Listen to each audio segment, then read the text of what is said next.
Ngayong araw, naisipan ko kung ano bang pwedeng i-vlog. Ayoko namang i-vlog yung buhay mo. Paki ko naman sa'yo, di ba? So, ang naisip ko ay maglalaba na lang ako.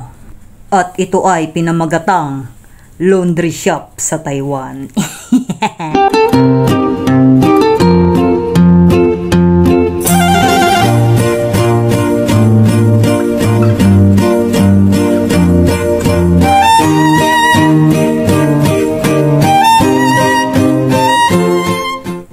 So, hindi ko talaga alam kung saan merong laundry shop dito malapit sa amin. Ngayon ko lang kasi paliliguan tong teddy bear ko eh. Matagal na rin kasi tong hindi naliligo mula pa nung 1988. Charis lang. So, may katagalan na nga rin akong nagbabike at wala pa rin akong makitang laundry shop. So, naisipan ko nang magtanong sa mga Taiwanese na nakatambay sa daan. At dahil hindi naman ako ganun kagaling mag-Chinese, gumamit ako ng translator para wala nang hassle, di ba? Tinuro nga nila ako banda dun. Diretso lang, tapos kaliwa, tapos kanan, tapos diretso, kaliwa ulit, kanan, hanggang sa Mahilo. Basta dun lang, banda dun, sa malapit dun. At yun, nakita ko na nga yung laundry shop na sinasabi. May kalayuan din, 1 oras akong nagbike eh. Pero ayos lang, na-exercise naman ako. Siya, tara na. Paliliguan na kita. Naaalibadbara na ako sa'yo.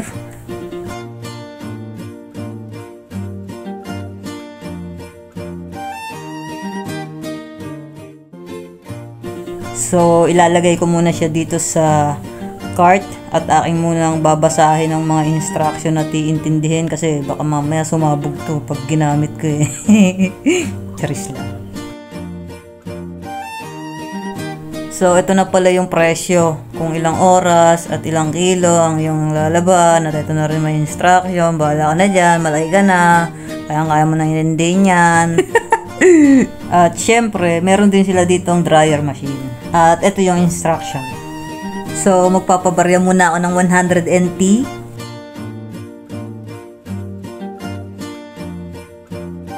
Tapos na, bibili naman ako ng sabon. 10 NT lang yung sabon dito eh. Ito, ipapakita ko sa inyo ha. Marami din pagpipilian. Merong fabric, detergent sa pang disinfect. Okay na siguro kung 2 box lang yung bilhin ko. Ayos na yun. At ang binili ko nga ay detergent with bleach. Wala lang, trip ko lang. At ito nga yung napili ko. Medyo maliit, pang 18 kilo lang. Pero 100 NT lang kasi dito. Meron namang malaki, 180 NT nga lang eh, namamahalan na ako, saka feeling ko naman okay naman siya dun sa maliit. Tignan natin ha.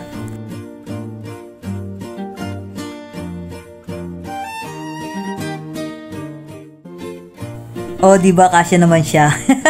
Ayos lang yan, magtiis ka na dyan. 30 minutes lang naman yan. Kaysa naman itapon kita. Ang dungis-dungis mo na eh. So, maglalagay na tayo ng powder. Dito nga pala nilalagay yung powder guys sa may taas. Yan, dyan. At ipapakita ko rin yung sa inyo. Teka lang ha. Lalagay ko lang. Yan, papakita ko. Ayun o. Dito yung detergent. Doon yung change. Ang bilis kasi. So, magbibilang na ako ng 10 coins na tigta 10 NT dahil 100 NT ang bayad ko dito. At kailangan kong isure na nakalock talaga yan.